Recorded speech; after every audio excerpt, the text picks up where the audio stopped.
Mi madre me negó frente a su nuevo novio, es mi esclavo, el inútil que limpia la casa, mientras que yo la mantenía, así que me fui y dejé de pagar sus cuentas. 2 meses después me pidió empleo y ahora es mi sirvienta en mi empresa. Mi nombre es Tiago, y todo esto empezó cuando era pequeño, cuando el mundo debería haber sido un lugar lleno de juegos y risas, pero para mí solo fue una lista interminable de órdenes y humillaciones. Tenía 9 años cuando entendí que mi casa no era como las de los demás niños. Mis padres, Verónica e Ignacio, eran como una tormenta que nunca se detenía. Siempre estaban peleando. No importaba si era de día o de noche, si era lunes o domingo, sus gritos llenaban cada rincón de la casa. Discutían por todo, por el dinero que no alcanzaba, por quién había gastado más, por la comida que faltaba en la despensa, por quién había llegado tarde o por algo tan estúpido como un vaso mal lavado. Yo no entendía mucho de lo que pasaba, solo sabía que sus voces eran como un martillo golpeándome la cabeza, y que cuando estaban así, lo mejor era hacerme invisible. Pero hacerse invisible no era fácil. Además de pelearse entre ellos, parecía que su pasatiempo favorito era hacerme la vida imposible. Desde que tengo memoria, me trataron como si fuera su sirviente, no su hijo. Tiago, limpia el baño, Tiago, lava los platos, Tiago, barre el piso. Todo caía sobre mí. No había un día en que no tuviera una escoba en la mano, un trapo en el hombro o una esponja empapada entre los dedos. Mientras tanto, mi papá, Ignacio, se sentaba en el sillón con una cerveza en la mano, mirando partidos de fútbol o simplemente mirando al techo como si el mundo no existiera. Mi mamá, Verónica, no era mejor. Se pasaba las tardes pegada a sus telenovelas, gritándome desde la sala si algo no estaba perfecto. Tiago, este plato todavía tiene grasa, hazlo bien, inútil. Esa palabra, inútil, la escuché tantas veces que a veces me miraba al espejo y me preguntaba si de verdad era cierto. Recuerdo un día que me marcó para siempre. Tendría unos 10 años. Había pasado toda la mañana limpiando la cocina porque mi papá había derramado cerveza la noche anterior durante una de sus borracheras. El suelo estaba pegajoso, y mi mamá se quejó de que olía a cantina. Yo estaba de rodillas, fregando con un trapo viejo, cuando Ignacio entró y me vio. Mira nada más, el esclavo de la casa, dijo, soltando una risa que sonó como un ladrido. Mi mamá, que estaba en la sala viendo su telenovela, soltó una carcajada tan fuerte que casi se cae del sofá. Es que para eso sirve, Ignacio, para limpiar nuestra mugre, gritó ella, como si yo no estuviera ahí, escuchando cada palabra. Me quedé callado, mirando el suelo, sintiendo como algo dentro de mí se rompía un poco más. Mis manos temblaban mientras seguía fregando, pero no dije nada. Aprendí rápido que hablar solo hacía las cosas peores. No era solo que me mandaran a hacer todo. Era como me trataban mientras lo hacía. Si me tardaba un poco en lavar los platos, mi papá me gritaba que era un flojo. Si dejaba una mancha en el baño sin querer, mi mamá me decía que no servía para nada. Una vez, estaba lavando los platos después de una cena pesada. Había un montón de ollas y sartenes grasosas porque mi mamá había decidido cocinar algo especial para mi papá, aunque al final terminaron peleando y nadie comió mucho. Estaba exhausto, con las manos arrugadas por el jabón, cuando se me cayó un vaso al suelo. Se hizo pedazos. Mi papá se levantó del sillón como si le hubieran pinchado, vino a la cocina y me dio una palmada tan fuerte que me zumbó el oído por horas. Mira lo que hiciste, tonto, eso cuesta dinero que no tenemos, gritó. Mi mamá ni siquiera levantó la vista de la televisión, solo murmuró algo como qué torpe eres, Tiago. Esa noche me castigaron sin cena, y me fui a dormir con el estómago rugiendo y una mejilla que todavía ardía. Intenté quejarme una vez. Solo una. Tendría unos 11 años, y estaba harto de que todo recayera sobre mí. ¿Por qué siempre soy yo el que hace todo?, pregunté, con la voz temblorosa, mientras barría la sala. Mi papá me miró como si hubiera dicho una locura. Porque para eso estás aquí, para servirnos, dijo, como si fuera lo más obvio del mundo. Nosotros te dimos comida y un techo, así que no te quejes. Mi mamá asintió desde el sofá, sin siquiera mirarme. Y más te vale hacerlo bien, porque si no, ya sabes lo que pasa. Ese ya sabes lo que pasa era una amenaza que no necesitaba explicación. Podía ser un grito, una cachetada o simplemente dejarme sin comer. Desde ese día entendí que no había escapatoria, al menos no todavía. La escuela era mi único respiro, aunque tampoco era un paraíso. Iba a una escuela pública a unas cuadras de la casa. Las aulas estaban viejas, con pupitres rayados y pizarrones que apenas se veían, pero ahí me sentía un poco libre. Me gustaba aprender, especialmente matemáticas. Resolver problemas era como un juego para mí, algo que podía controlar. Mientras el mundo en mi casa era un caos, los números siempre tenían sentido. Mi maestra, la señora Clara, se dio cuenta de que era bueno. Una vez me llamó después de clases y me dijo: Tiago, tú tienes potencial. Si te esfuerzas, puedes llegar lejos. Sus palabras se me quedaron grabadas, como una chispa en medio de la oscuridad. Pero llegar a casa era como apagar esa chispa con un balde de agua fría. Cuando cumplí 16 años, llegó el momento de graduarme de la secundaria. Fue un día que soñé durante mucho tiempo.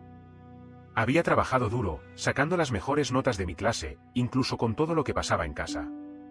La ceremonia iba a ser en el patio de la escuela, con sillas para los padres y un pequeño escenario donde nos darían nuestros diplomas. Compré una camisa blanca de segunda mano con el poco dinero que había ahorrado escondiendo monedas que encontraba por ahí. La planché con cuidado y me la puse con orgullo, aunque mis pantalones estaban gastados y mis zapatos tenían agujeros. Pensé que tal vez, solo tal vez, mis padres irían a verme, que se sentirían orgullosos por una vez. La noche antes de la graduación, les dije: mañana es mi graduación. Empieza a las 5, ¿van a ir? Mi papá ni me miró, solo gruñó algo mientras abría otra cerveza. Mi mamá me lanzó una mirada fría y dijo: ¿para qué? Así tengas un diploma, vas a seguir siendo un esclavo. No pierdas el tiempo pidiéndonos eso. Sentí como si me hubieran dado un puñetazo en el estómago, pero no dejé que me vieran derrumbarme.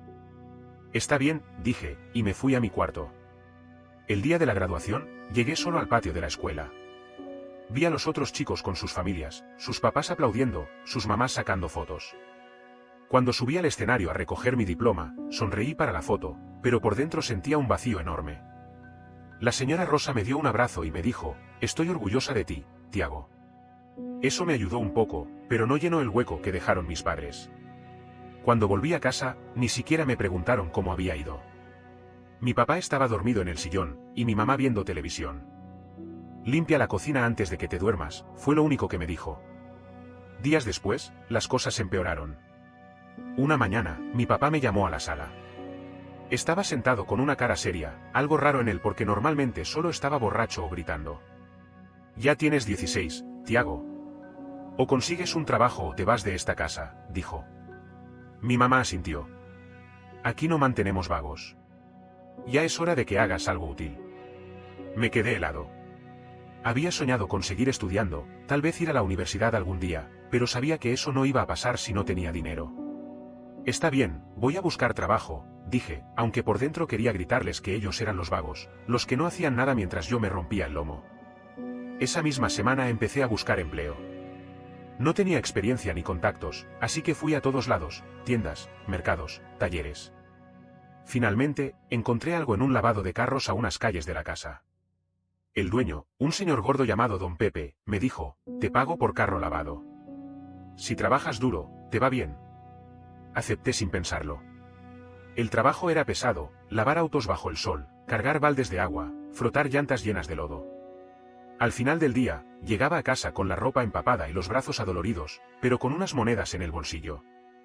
Lo primero que hice con mi sueldo fue guardarlo en mi caja secreta. Quería ahorrar para algo, aunque no sabía qué. Pero mis padres se dieron cuenta rápido de que me habían pagado, así que a la noche siguiente, mi papá me esperaba en la sala cuando llegué. ¿Dónde está el dinero que ganaste hoy?, dijo, estirando la mano. Es para los gastos de la casa. No creas que vas a guardártelo. Intenté protestar, pero yo lo gané, trabajé todo el día. Me miró con ojos oscuros y dijo: si no lo das, te vas a la calle. Mi mamá agregó: aquí no hay lugar para egoístas. No tuve opción. Les di casi todo, quedándome con unas pocas monedas que escondí. Desde entonces, cada día era lo mismo. Trabajaba de 8 de la mañana a 6 de la tarde en el lavado de carros, llegaba a casa agotado y les daba mi sueldo. Luego, tenía que limpiar la casa porque ellos no movían un dedo. Lava los platos, Tiago, barre el patio, inútil, limpia el baño, flojo. Y mientras lo hacía, se burlaban. Una vez, mi papá me vio fregando el suelo y dijo: te luce limpiar, como debe ser.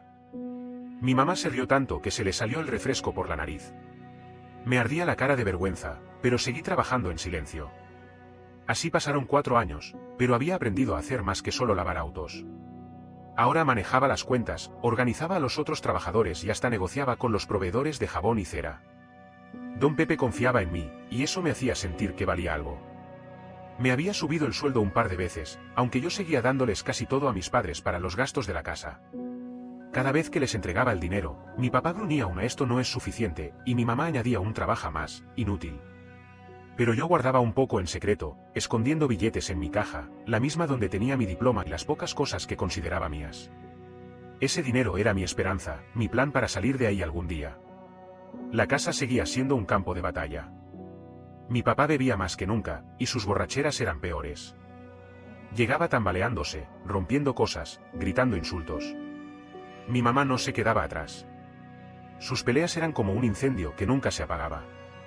Una noche, los escuché gritarse por algo tan estúpido como un control remoto perdido. Ignacio le dijo a Verónica que era una inútil, y ella le respondió que él era un borracho que no servía para nada. Yo estaba en mi cuarto, tratando de dormir después de un día largo, pero sus voces atravesaban las paredes. Me tapé los oídos con la almohada, como cuando era niño, pero no sirvió de nada. Al final, mi papá salió dando un portazo, y mi mamá se quedó llorando en la sala. No fui a consolarla. Había aprendido que no valía la pena. Entonces, un día, todo cambió.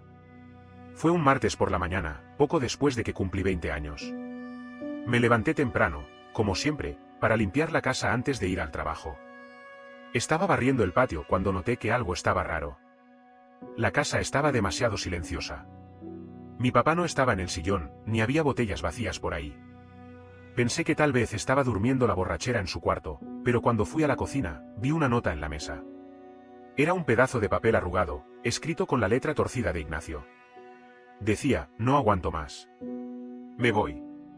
No quiero vivir con unos inútiles y fracasados como ustedes. Nada más. Ni una explicación, ni un adiós. Entré al cuarto de mis padres y vi que su ropa no estaba.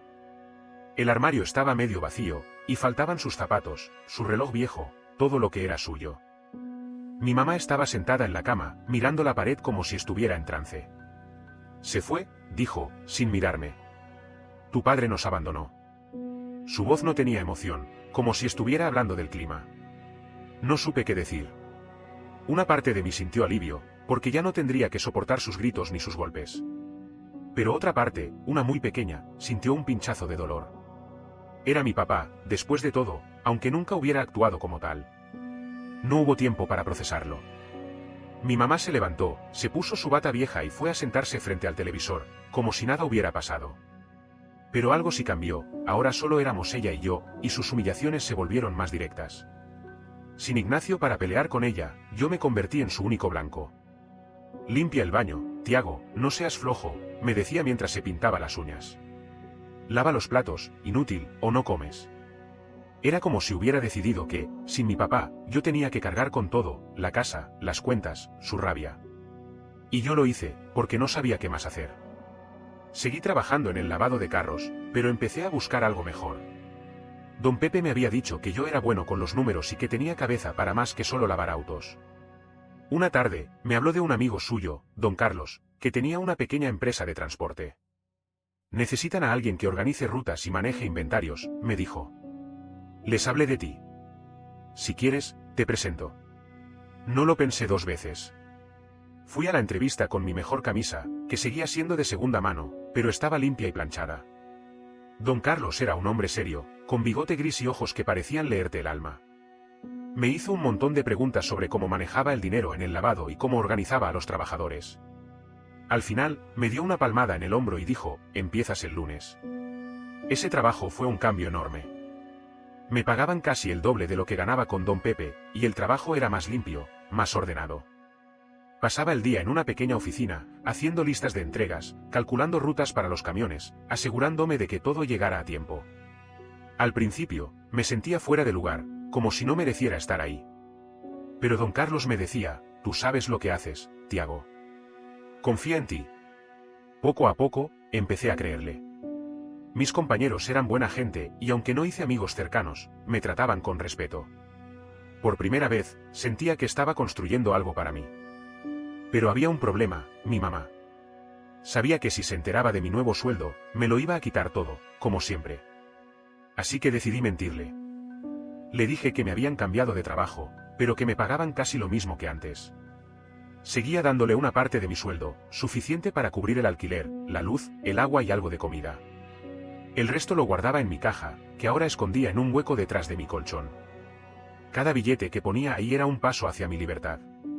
A veces, cuando estaba solo, sacaba la caja y contaba el dinero, imaginando el día en que podría irme lejos, tener mi propia casa, mi propia vida. Pero de un momento a otro empecé a notar que Verónica estaba cambiando. No era que se volviera más amable, no. Era otra cosa. Empezó a arreglarse más, a pintarse el pelo, a usar ropa que no había tocado en años. Al principio, pensé que solo quería sentirse mejor después de que Ignacio la dejó. Pero luego entendí que pasaba, estaba buscando algo, o mejor dicho, a alguien. Una tarde, llegó a casa con una sonrisa que no le había visto en mucho tiempo. «Voy a salir esta noche», dijo, mientras se ponía unos aretes grandes y brillosos. No me dijo más, y yo no pregunté. Pero cuando volvió, pasada la medianoche, la escuché hablar por teléfono, riéndose como adolescente. Entonces, justo cuando cumplí 22 años, pasó lo que cambió todo. Una noche, estaba en mi cuarto, contando el dinero de mi caja, cuando escuché risas en la sala. Salí a ver qué pasaba y me encontré con mi mamá entrando por la puerta, acompañada de un hombre. Era alto, con el pelo engominado y una camisa ajustada que dejaba ver que iba al gimnasio. Parecía mucho más joven que ella, quizás de unos 35 años, mientras Verónica ya pasaba de los 50. Cuando la saludé, rápidamente me negó. «No le hagas caso a ese», le dijo Adrián, señalándome con la cabeza. «Es mi esclavo, el inútil que limpia la casa». Adrián soltó una carcajada, como si fuera el mejor chiste que había oído. «¿En serio? Qué práctico tener un sirviente», dijo, y los dos se rieron mientras se sentaban en el sofá. Sentí que la sangre se me subía a la cara. No era la primera vez que mi mamá me humillaba, pero esto era diferente. Lo estaba haciendo frente a un extraño, alguien que no sabía nada de mí, alguien que ahora me miraba como si fuera menos que nada. «Tiago, trae unas cervezas», dijo mi mamá, sin siquiera mirarme. Me quedé parado un segundo, con las manos apretadas, sintiendo una rabia que apenas podía controlar. Pero fui a la nevera, saqué 2 latas y se las llevé. Adrián tomó la suya y dijo: «Qué obediente, ¿no? Deberías entrenarlo para que nos lleve el desayuno a la cama». Los dos se rieron otra vez, y mi mamá añadió: «Oh, no te preocupes, este hace lo que le digo». Cada palabra era como una bofetada, pero me quedé callado, porque sabía que si abría la boca, no iba a poder parar. Esa noche no dormí. Me quedé en mi cuarto, mirando el techo, repitiendo sus palabras en mi cabeza. «Es mi esclavo, el inútil que limpia la casa». Había soportado muchas cosas de Verónica, sus insultos, sus órdenes, sus burlas. Pero esto era demasiado. Y luego estaba Adrián, ese tipo con pinta de aprovechado, riéndose como si yo fuera un chiste. Mientras estaba ahí, pensando, me di cuenta de algo: Adrián no estaba con mi mamá porque la quisiera. La estaba usando, o al menos lo intentaba. Había oído sus llamadas telefónicas, sus promesas de viajes y lujos. Ella le estaba haciendo creer que tenía dinero, que podía darle una vida de rey. Pero yo sabía la verdad: el único dinero que había en esa casa era el mío, el que yo ganaba y le daba para que no nos echaran. Si Adrián estaba con ella, era porque pensaba que podía sacar algo. Y si mi mamá le estaba mintiendo, tarde o temprano vendría a pedirme más. Eso fue la gota que derramó el vaso. No podía seguir viviendo así, siendo el esclavo de alguien que me negaba frente a un desconocido, que me usaba como si no fuera su hijo. Decidí que esa iba a ser mi última noche en esa casa. No iba a dejar que me pisotearan más. Tenía mi trabajo, mis ahorros, mi dignidad. Era hora de usarlo. El plan de huida era simple: empacaría mi maleta y me iría al trabajo como normalmente lo hacía, pero esta vez no volvería. Y así fue, pero antes de irme, miré la casa por última vez. La sala con el sofá lleno de manchas, la cocina con platos sucios que no iba a lavar, el televisor que Verónica nunca apagaba. Todo estaba igual, pero yo ya no era el mismo. Caminé hacia la puerta, con la maleta en la mano, y no miré atrás. Afuera, el aire fresco me golpeó la cara, y por un segundo, sentí que podía respirar de verdad. No sabía qué venía después, pero sabía que cualquier cosa sería mejor que quedarme en ese lugar. Fui directo al trabajo, a la empresa de transporte. Don Carlos, mi jefe, me vio llegar con la maleta y frunció el ceño. «¿Todo bien, Tiago?», preguntó. No quería contarle toda la historia, así que solo dije: «Me mudé. Necesito un lugar donde quedarme unos días». Don Carlos no era de los que hacían muchas preguntas. Me dio una palmada en el hombro y dijo: «Hay un cuarto en la parte trasera de la oficina. No es mucho, pero puedes quedarte ahí mientras te organizas». Le agradecí con la cabeza gacha, porque no quería que viera lo mucho que significaba ese gesto. No le dije nada a Verónica sobre mi salida. No dejé una nota, no llamé, nada. Sabía que se iba a dar cuenta pronto, porque yo era el que pagaba el alquiler, la luz, el agua, todo. Una parte de mí quería ver cómo se las arreglaba sin mí, después de años de tratarme como su esclavo. Pero otra parte solo quería olvidarla, borrarla de mi vida como si nunca hubiera existido. No pasó ni una semana antes de que ella me llamara. Una tarde, mientras estaba en la oficina revisando unos documentos, mi teléfono sonó. Era un número que no reconocí, pero cuando contesté, su voz me golpeó como un martillo. «Tiago, ¿dónde carajos estás?», gritó Verónica, tan fuerte que tuve que alejar el teléfono de mi oído. «¿Quién te crees para irte de la casa así, sin decir nada? Las cuentas están aquí, y las tienes que pagar tú».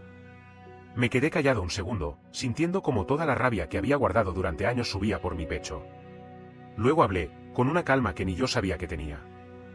«Ya no vivo ahí, Verónica. Y no voy a pagar nada más. Durante años me tuviste limpiando tu mugre, trabajando para ti, escuchando tus insultos, ¿sabes cómo era mi vida? A los 9 años me mandabas a fregar baños mientras tú veías telenovelas. A los 16, me obligaste a trabajar y me quitaste todo lo que ganaba. Me llamaste inútil, esclavo, me hiciste sentir que no valía nada. Y ahora, frente a tu novio, me humillaste otra vez. ¿Crees que voy a seguir siendo tu sirviente? No. Se acabó». Ella se quedó en silencio, algo raro en ella. Luego empezó a gritar otra vez. «Eres un malagradecido, te di un techo, comida, todo». Me reí, aunque no había nada de gracioso. ¿Un techo? ¿Me diste un colchón roto y una vida de miseria, comida? Me dabas las sobras mientras yo pagaba todo. No te debo nada, Verónica. Arréglatelas sola. Y colgué. Los meses siguientes fueron los mejores de mi vida. Me enfoqué en mi trabajo, y don Carlos me ascendió a gerente de la empresa. Él por su parte ya se iba a pensionar, así que tenía que dejar a alguien a cargo de todo, y quién mejor que yo, me dijo, así que ahora tenía un pequeño equipo a mi cargo, y la empresa crecía rápido. Empecé a ahorrar más, a aprender más. Leía libros de negocios en mis noches libres, tomaba cursos en línea, hablaba con clientes importantes. Cada paso que daba me alejaba más de la vida que había tenido con Verónica. Mi cuarto se convirtió en un departamento pequeño pero decente, con muebles que yo mismo elegí. No era mucho, pero era mío, ganado con mi sudor. No supe nada de Verónica durante 2 meses. A veces me preguntaba qué estaría haciendo, si Adrián seguiría con ella, si habría encontrado otra forma de pagar las cuentas. Pero no me importaba lo suficiente como para buscarla. Había cerrado esa puerta, o eso creía. Entonces, una mañana, mientras estaba en mi oficina revisando un contrato, una de las recepcionistas me llamó. «Tiago, hay una señora que quiere verte. Dice que es tu mamá». Sentí un nudo en el estómago, pero no sorpresa. Sabía que tarde o temprano aparecería. «Hazla pasar», dije, apoyándome en mi silla, preparándome para lo que venía. Verónica entró, y apenas la reconocí. Estaba más delgada, con el pelo desarreglado, la ropa gastada. Sus ojos, que siempre habían sido fríos, ahora tenían un brillo de desesperación. Se paró frente a mi escritorio, intentando mantener la cabeza alta, pero se veía derrotada. «Tiago», dijo, con una voz que quería sonar firme pero temblaba. «Necesito hablar contigo». No dije nada, solo la miré. Ella siguió, como si hubiera ensayado las palabras. «Sé que te fuiste porque estabas enojado. Lo entiendo. Pero quiero pedirte perdón. No debí decir esas cosas, no debí tratarte así. Estaba confundida, herida por lo de tu papá. Pero ahora todo está mal. Adrián me dejó. Pensó que tenía dinero, que podía darle cosas, y cuando se dio cuenta de que no era así, se fue. Me echaron de la casa porque no pude pagar el alquiler. No tengo nada, Tiago. Por eso estoy aquí. Necesito tu ayuda». La miré, y por un segundo, sentí lástima. Pero luego recordé todo, las cachetadas, los insultos, las noches sin comer, las veces que me llamó inútil, la forma en que me negó frente a Adrián. Y esa lástima se convirtió en algo más duro, más frío. Me reí, no porque fuera gracioso, sino porque no podía creer su descaro. «¿Ayuda?», dije, cruzando los brazos. «¿Quieres que te ayude después de todo lo que me hiciste? Durante años me usaste, me humillaste, me hiciste creer que no valía nada. Y ahora, cuando te quedas sin nada, ¿vienes a pedirme perdón? No, Verónica. No funciona así. Ella se puso pálida, pero no se rindió. Soy tu madre, Tiago. No puedes dejarme en la calle. Eso fue lo que me hizo estallar. Mi madre. Una madre no trata a su hijo como esclavo. Una madre no le quita todo lo que gana. Una madre no se ríe de él frente a un extraño. Tú no eres mi madre. Eres alguien que usó mi vida para hacer la tuya más fácil, y ahora que no tienes a nadie más, vienes a mí. Pero ya no soy el niño que limpiaba tu mugre. Verónica bajó la mirada, y por primera vez, no tuvo nada que decir. Entonces, se me ocurrió algo. No sé si fue por venganza, por justicia, o por las dos cosas. Pero no soy como tú, dije. No voy a dejarte en la calle. Tengo un trabajo para ti, aquí, en la empresa. Necesitamos una limpiadora. Es un puesto sencillo, barrer, trapear, limpiar los baños. Te pagan lo justo, y puedes empezar mañana, ¿lo tomas o no? Ella me miró como si le hubiera dado una bofetada. ¿Limpiadora?, murmuró. ¿Quieres que yo limpie? Sonreí, aunque no había alegría en mi sonrisa. Es lo que hay, Verónica. ¿Tienes experiencia, no? Toda la vida me hiciste hacerlo. Ahora te toca a ti. Dudó, pero no tenía opciones. Asintió, con los ojos llenos de algo que parecía vergüenza, aunque no estaba seguro de que ella fuera capaz de sentirla. Al día siguiente, Verónica empezó. Le dieron un uniforme gris, una escoba, un trapeador. La vi desde mi oficina, limpiando el suelo del pasillo, y no sentí lástima. Sentí algo más grande, poder. Por primera vez, yo tenía el control. Ahora era su jefe, y ella lo sabía. Le pedía que limpiara mi oficina, que trajera café, que fregara los baños.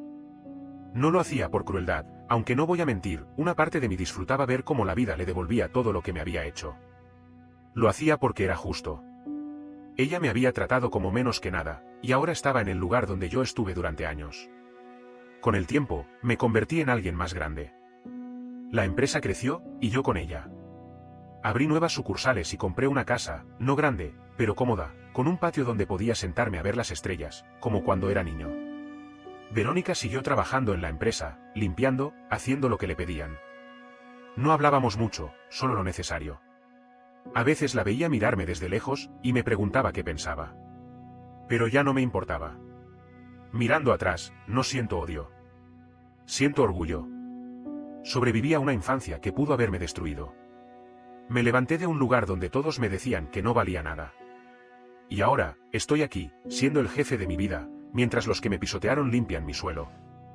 La vida, al final, sabe cómo dar la vuelta a la tortilla. Suscríbete para más historias diarias. No olvides dejar tu opinión en los comentarios, dejar tu like y compartir este video.